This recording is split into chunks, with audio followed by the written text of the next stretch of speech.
mu minsi ishize nababwiye ko ndimo gusavinga kuri app yitwa Tunzi, murambwira ngo ibyo bintu ni ibiki, ibyo bintu bikora biti. Nababwiye ko mfite gahunda yo gusavinga kugira ngo ngire urugendo ntwaraho umwana wanjye muto w'imyaka 4 kuko hari ibintu twapanze.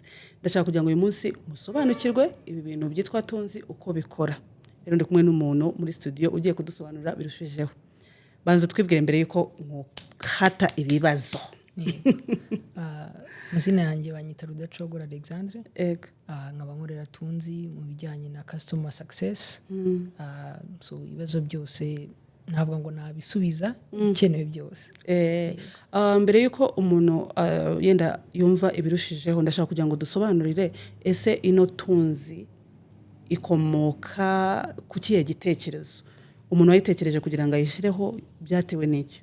So igitekerezo cyavuye kuri CEO wacu bamwita Sam Joguna.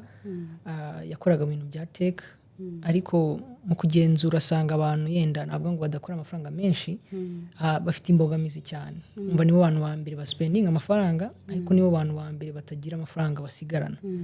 So cyambere abanza aribaza ati ni kubera iki? Asanga cyambere ni ease of access. Urumva ni ufite amafaranga yawe ugiye kuyasavinga yajyana muri bank ugatonda ya mirongo impapuro n'ibiki byose. Cya kabiri ukagomba kuba ufite amafaranga menshi, ntabwo wajyanaho 2,000-3,000 bingahe ngo bayemere mu gihe ugiye gushaka gusavinga. Kindi ni ugusavinga ibintu byinshi kuko niba ugiye gufata konti ya banki urasavinga amafaranga yose ajya ahantu hamwe. So sanga ibyo bintu byose byakosorwa mu by'ukuri, byakosorwa bakoresheje ikoranabuhanga dufite ubu ngubu.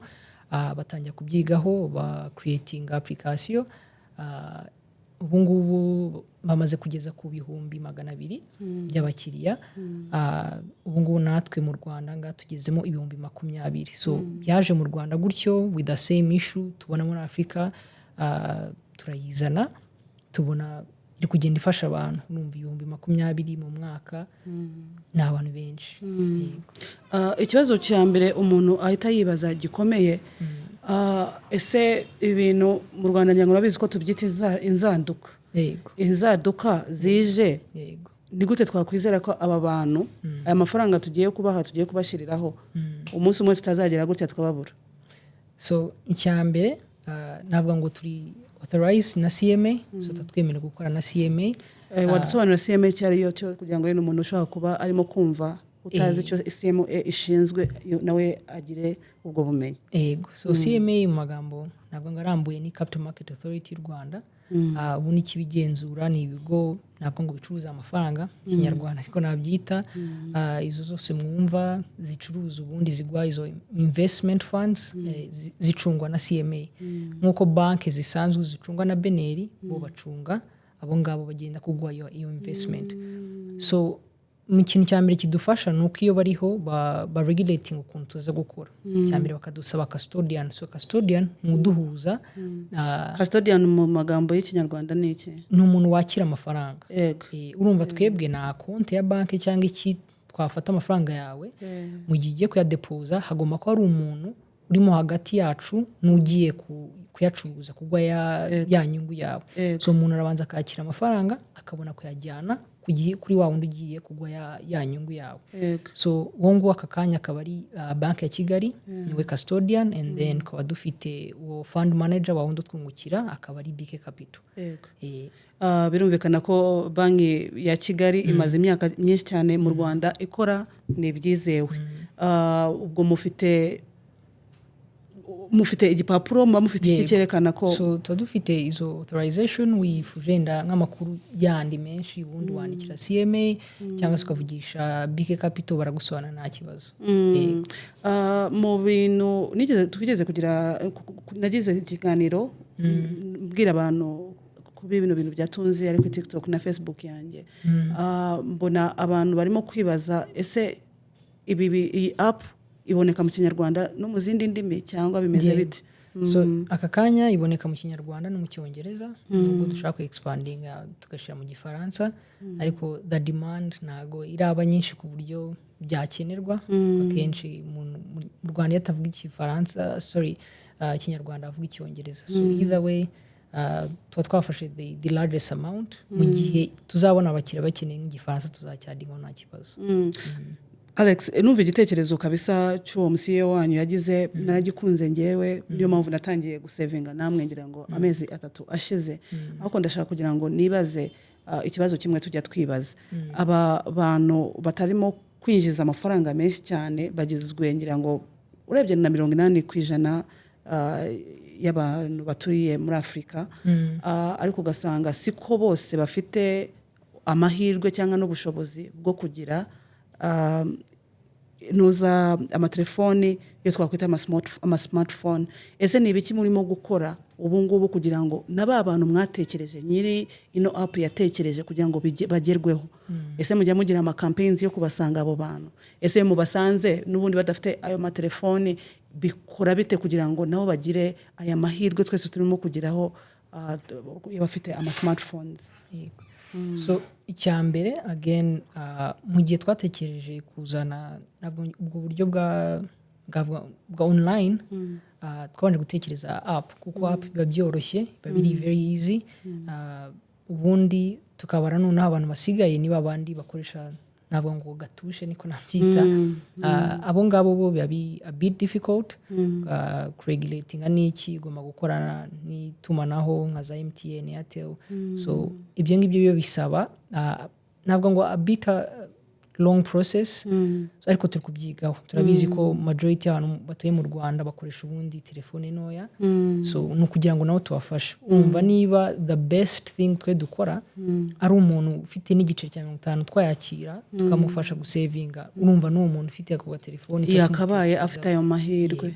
So ibyo ngibyo turi kubyigaho, yenda navuga ngo mu gihe kitari kinini I'm quite sure yuko tuzatwaye launchinze izo campaigns zigomba kuba birumvikana tujya hariho hose mu Rwanda, tutangiye dukangura abaturage byonyine kumva ukuntu agaciro ko gusavinga kaba gafite ku muntu.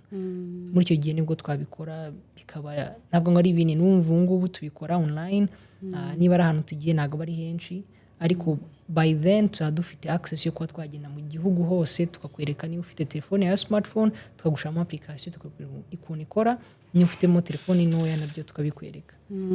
Ese akamaro k'ino app ubundi nakahe kuri njyewe yenda usanzwe mfite udufaranga twanjye dukeya? Ni gute nukubeye kinaza kuri tunze singiye ku kindi kintu, nakahe karusho mufite? Okay.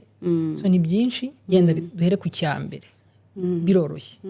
Ubu ngubu ushaka amafaranga yo kuyasavinga ahantu, udashaka kuyakura ako kanya, bisaba yuko ujya muri banki. Kuko nuyashaka kuri mo cash uragenda uhure n'agashati hanze angaha utiyakora kuri abagiye. So ni usaba kujya kuri banki, urasaba kugendayo, urumva utege itike yawe ugendeyo ushiremo amafaranga yawe, ushaka kuyabikuza ubundi ari impapuro ugomba kwandika. Urumva iyo process ubwaye twayikuyeho.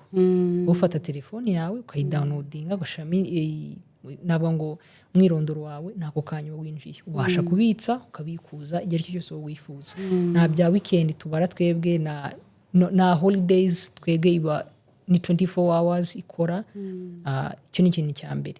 Icya kabiri ntabwo ngo na amafaranga twe twakira. Amafaranga ubundi momo yakwemereye wayabitsaho nta kibazo, ukayabitsaho udakaswe na charges ziriho, and then mukayabikuza nubwo yenda haba ari izo charges zo kuyabikuza aba ari nkeya cyane. Urumva nk'umuntu ugeze mu 100 kuyikuza ubukatwa 150, numva n'ibiceri bike cyane. So iyo ni ya kabiri. Icya gatatu nuko wabasha kuzigamira ibintu bitandukanye ufite konti yawe imwe. Numva nk'ubu ngubu nshaka kuzigama amafaranga y'umwana, ngomba kujya gufungura muri banki ngafata konti y'umwana, ahandi nkajya yo kubaka inzu, ibindi gutyo ibyo ntago wabivamo.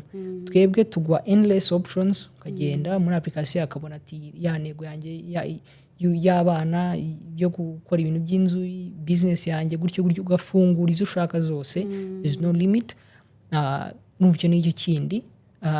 Cya gatatu cyangwa ikinavuga nuko muba mwajya mu matsinda. So nk'ibyo tumenyereye ubundi bifasha abantu nk'abadamu bakorana mu masoko n'ikirana ko bari ibimina. Ibimina bifasha abantu kuko biraguforsa gutekereza ejo hazaza hawe. Urabizi ko wanafite n'amapenalty ahangaha ugomba gusevinga.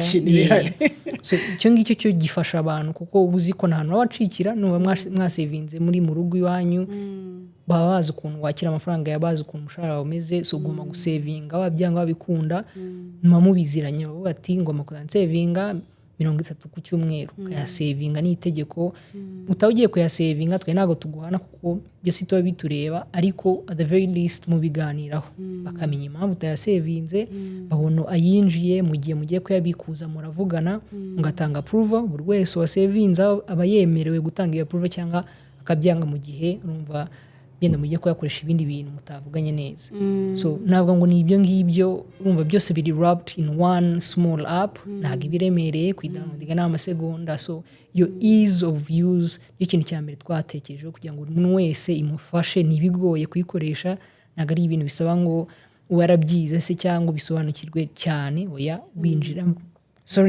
winjiramo ukatubibona ni ibintu biri bisobanutse cyangwa se ari ahantu hari kugucanga ubundi uratwandikira cyangwa ukaduhamagara tukagusobanurira njye ndimo gusevinga muri iyitwa 52 weeks challenge ibyumweru 52 ari byo bigize umwaka nabonye nyine buri cyumweru mutangira gake gake ukagera ahantu ukumva ko kabisa birimo gushiraho kaga pressure ariko ya mafaranga ubundi utakabaye usevinga buri cyumweru njye nibaza njye ikintu kimwe nayikundiye ino app nuko igushiraho iyo gahunda yo kugira ngo wizigamire niba buri cyumweru hari amafaranga ugomba gushira ku ruhande kuri ngiye watoranyije iyo ngiyo y'ukwezi y'umwaka uravuga ngo none aya mafaranga ndayakura hehe bigatuma wanatekereza uburyo butandukanye watangira gukora n'uduside hustle kugira ngo niba aya mafaranga nabona nkanjye gahunda nihaye no kusevinga $2,200 narango n'ibihumbi 50 hari icyumweru kigera kagafaranga katariho nangira gutekereza none aya mafaranga ngiye kuyakura he bigatuma ujya muri ya gahunda yo guhora utekereza ni gute nakwizigamira kugira ngo ngere kuri ya ngingo yanjye ese watubwira yenda gahunda zose zirimo izo challenges zirimo zitandukanye kugira ngo utari muri yo app nawabyumve kugira ngo nayibona amenye icyo bivuze ego so cyambere dore kuri quick save ego mu gihe ukinjira ubundi niyo ya mbere uhasanga ibiriho bahanditseho quick save ikungukira 6% ibyo bita simple interest ku mwaka ubundi iyo ni nka wallet ya konti yawe aho ni hano ushaka kwa deposit amafaranga mu gihe utari sure intego ugiye kuyajyanamo akaba ari aho ngaho mu gihe ushaka kuyajyana ku ntego yindi wacuzinga ukatransfera ku yindi yenda twe tugarutseho gato yari abantu bajya bayibona bakabona na buryo bwo kubikuza no need to worry niyo idafite gusubwa buryo bwo kubikuza ariko ubasha gutransfer amafaranga yawe ukajyana ku yindi ntego ukaba wabikuza nta kibazo so niyo ufite amafaranga uri kutureba ari kuri quick save humura baranyandikira akambwira ati Fiona none waradushutse amafaranga yacu barayibye avaho cyane wowe icyo ukora ukanda kuri quick save kamanuka utubona ahantu handitseho kohereza amafaranga ku yindi ntego and transfer ukajyana ku yindi ntego yari yose waba creatinze niba ari n'ama challenges ubundi kayabikuza nta kibazo so hariya hejuru hari ahantu tubona handitseho new goal wituca kugira ngo ujye ku accessinga izo challenges cyangwa se izindi ntego ubwo mu kinyarwanda yo ahanditse new goal mu kinyarwanda handitse n'ubundi naho ni new goal nabyo babyanditse mu cyongereza ni new goal tuhabona iyo akanzeho itubona izo challenges ya mbere abari 52 weeks nkuko mwabivuze mwe muyifite so y'ukuntu ikora ntago ari intego urumva ni challenge iraguchallenginga ku buryo igusaba amafaranga y'ifatizo tuvuge ushizeho 1,000 igihumbi cyawe ucuzinga ati ndatangira ku mafaranga make cyangwa ku mafaranga menshi niba utangiye ku mafaranga make izagenda ikuba n'icyumweru ugezemo so icyumweru cya mbere ikube rimwe urumva 1,000 gukuba rimwe saving 1,000 cya kabiri kube na kabiri ni 2 gutyo gutyo cya 10 uzakuba 10 saving 10,000 cyo cyumweru nuko nguko yikora iyo ubashije gushana n'amafaranga menshi system irabara bya byumweru bigenda ya deposit ikagenda deposit mpaka navuga ngo balance yayishize ikakwereka hano ugeze iyo ngiyo yagufasha nk'umuntu wumva yuko yajya savinga buri cyumweru igomba gukipinga track ikakwereka hano ugeze nabonye iyi ngiyi noneho cyane cyane n'aba bantu bibonera amafaranga atateganyijwe tuvuge abo twita abanyakabyizi uburyo avuga ngo yenda nagiye gutera ikiraka mbona 10,000 byamworohera kugira ngo yenda avuge ngo ngiye buri cyumweru nzajya nishiraho 2 3 abaha harimo abamotari harimo abacuruza mu isoko yenda harakanyungu wabonye uvuga ngo ngiye wenda shaka kuza kuzava kuri moto imwe nkajya kuri moto ebyiri kabisa nabonye ari sawa cyane. iya kabiri ni Mia Mia. So Mia Mia ni Giswahili 100%. Ubundi byaturutse ku manyakenya, so amanyakenya ubundi akubye nk'abanyarwanda 10 urebye zirengaho gatoya, so ni nk'igihumbi ku gihumbi niko nabyita. So ubasha guseva amafaranga ari munsi y'igihumbi iminsi 100, wumva ni nk'ibihumbi 100 ubugejejemo yenda after that challenge. Yo ni nk'iy'amezi 3. Again ushatse kuyikomeza wayikomeza nawe twaguhagarika wa saving system ikakira, ariko nta cyawe kumara ako kanya wafungura indi nta kibazo. Iyo ugenda usevinga kubyifuza buri munsi ari wa muntu sevinga nka 200 500 gutyo agenda akaba menshi utari kubyumva ko 200 utarafasha no kuguramo n'injugu angaha urumva wumva ko atari amafaranga menshi. So urumva buri munsi ugiye yasevinga agera akaba menshi. Tukaba dufite n'iyindi yitwa envelope challenge. So nayifata amafaranga y'ifatizo, ayo mafaranga akagenda yikuba n'ibyumweru 12. So mufite envelope challenge, envelope ni 12. So buri cyumweru kuwa mbere system igwa magic number umubare yihitiyemo. So tuvuga kanya yatangiye guhaye 8 washizeho igihumbi amafaranga y'ifatizo ako kanya ugomba kwitushayiramo 8,000 icyo cyumweru ugomba kuyashaka kuyashiramo. Again nko kuzindi nego kuzindi challenges nako tuzaguhana kuko utayashizeho birumvika ni challenge twe tukufasha hatazagira umuntu byumva yumve ngo tukakugana ni ngako ko niyo wawe wishiriyeho ngo urashaka kuruzinga ibiro yenda 10 ukavuga ngo nzajya nkora to walk ngatunga iyo utadukoze nyine ni wowe uhomba, ariko nibura wakashiza ga challenge umva nago tuziye tuguha. So buri cyumweru zagenda iguha uwo mubare kube numva niba utangiye 8 ejo ushaka kuguha cyumweru kindi ushaka kuguha 5 gutyo mpaka za envelope 12 zirangiye. Iyindi ni super fun challenge. Numva ni abantu bakunda umupira what a timely time World Cup irimo kuba agakantu bwagakoresha cyane. So nubwo twashaka ku expandinga tukayishira ku yandi makipe at the moment it's only working on Premier League. Numva ni championnat ntabwo ngo ya mbere ku isi yo mu Bwongereza.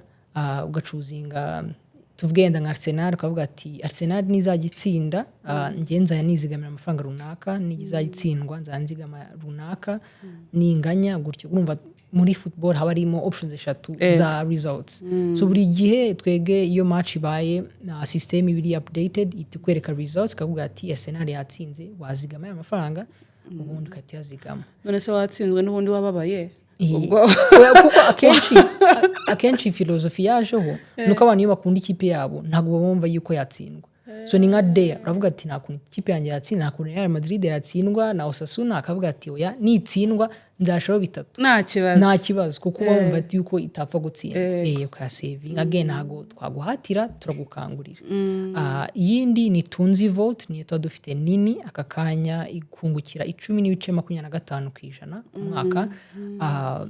Iyo ni nk'intego ubundi ifunze gusa ntabwo twe tukubwira amafaranga ugomba gushiraho, ni wowe uyishiriraho tukakwemera kuba yilokinga nukura amafaranga kuko iyo ukuye amafaranga itigenda ikaba nk'intego yindi ifunze ikakungukira 8. So it needs you gucommitting to 9 months, amezi 9 ukagenda uzigama utayakuraho kugira ngo utaza gukatwa ku nyungu yawe.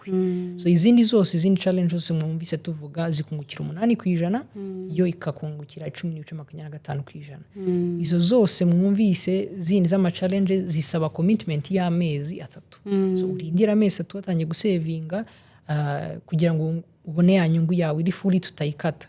Uyakuyeho mbere again urabyemerewe kunegere yose na amafaranga yabirumvikana uzayakuraho nta kibazo, ariko twego automatically tugamakura 50% y'inyungu twakungukiye mu gihe tubayirije aya mabwiriza. So munsi y'izo challenges utubona izindi goal ubundi abanditseho featured goals.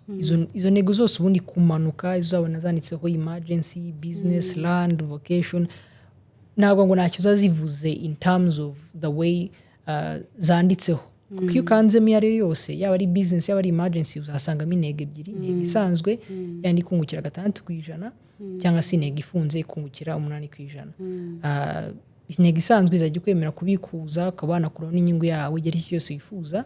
intego ifunze nayo igusaba ya commitment y'amezi 3 so ubundi ukanze kuri iyo intego yose wifuza ubundi ugita amazina yawe ugacuzinga intego isanzwe se cyangwa intego ifunze ubundi ugasetting amafaranga ushaka gufunga urumva ni target amount amafaranga yo gufunga urumva n'amafaranga wowe ushaka kuzageraho niyo wakanikaho miliyari ntago iyo ngayo tuyabara ni kugira ngo ujye ureba ati maze gushaka 100,000 nshaka gusevinga nshaka kugera kuri 10,000,000 kajya kwereka nyine na percentage ugezeho akavuga ati ubu uri kuri 1% niyo y'intego yawe ugezeho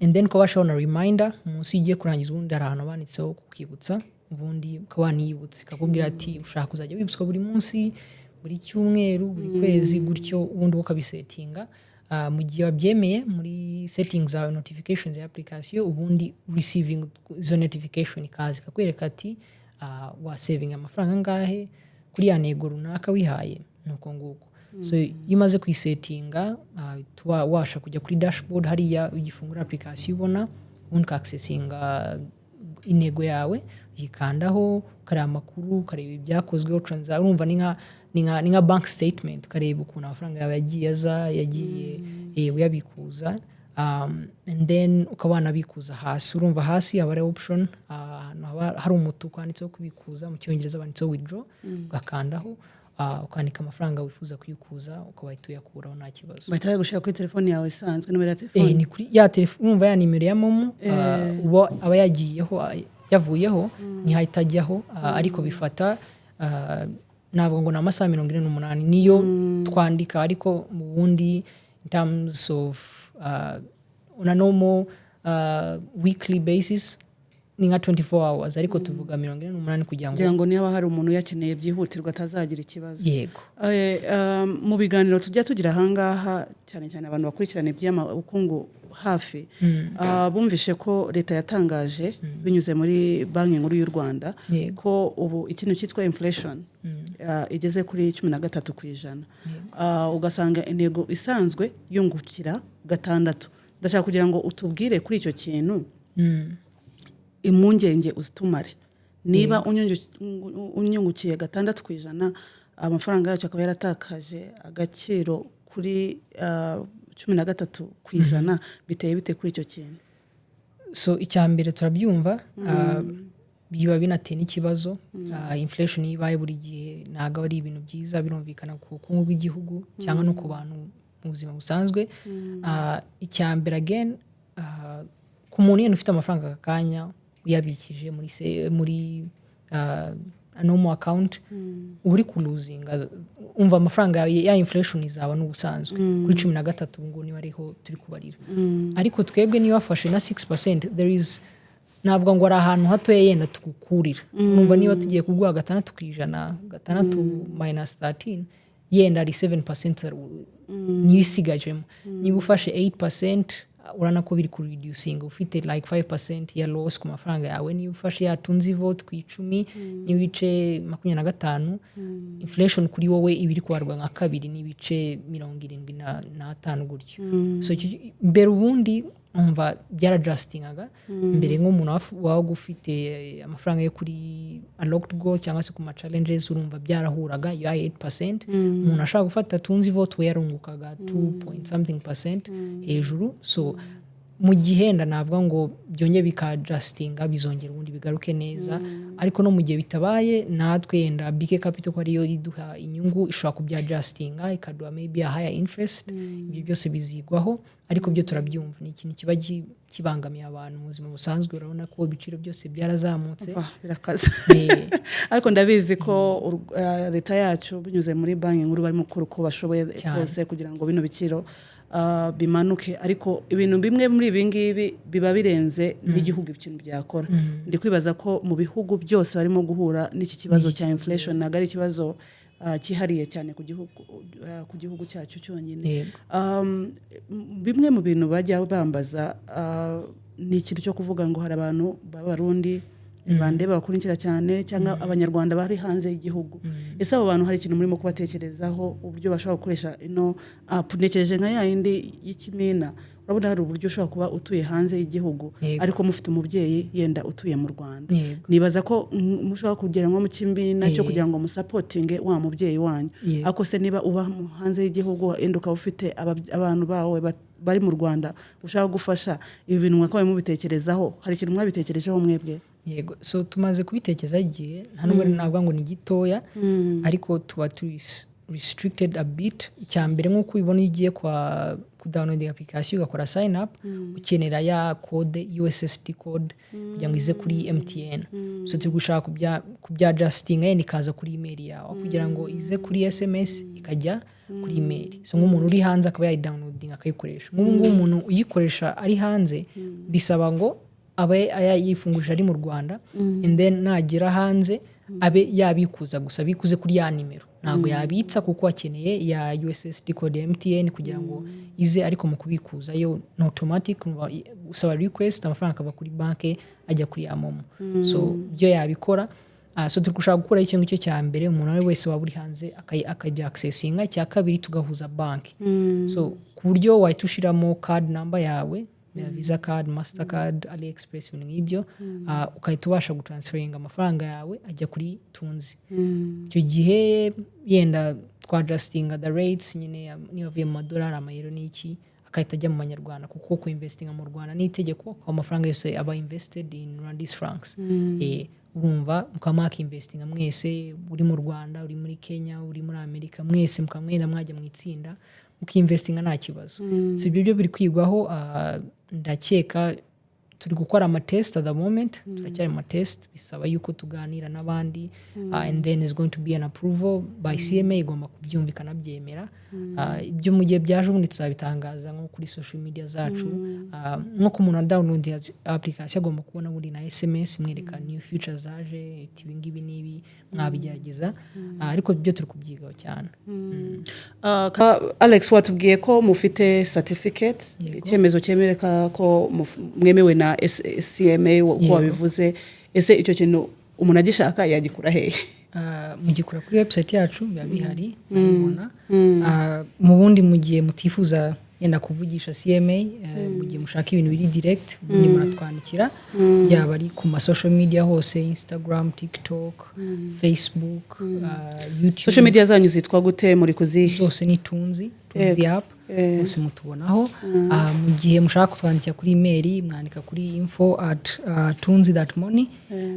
mu gihe ndamushaka kuduhamagara tudufite nimero akakanya 3 mwatwandikira cyangwa mukaduhamagara izo numero wazitubwira yego ni 079 57 55 45 4 cyangwa se 079 57 51 22 ya gatatu ni 079 57 52 76 4 so hose turagufasha nta kibazo iminsi dukora ni kuwa mbere kugeza kwa gatanu saa 3 kugeza saa 11 and then kwa gatandatu dukora kuva saa 3 kugeza saa 7 so twafasha nta kibazo nuva naragengewe cyane conversation niko nagiye kuri social media zanyu cyane cyane kuri TikTok nkabona abantu bagenda bavuga ko bazikoresheje bigakunda rero umuntu ushaka kugira ngo mu by'ukuri abone ubuhamya burushijeho cyangwa abone n'ibindi bintu dushobora kuba twibeshe rituvuge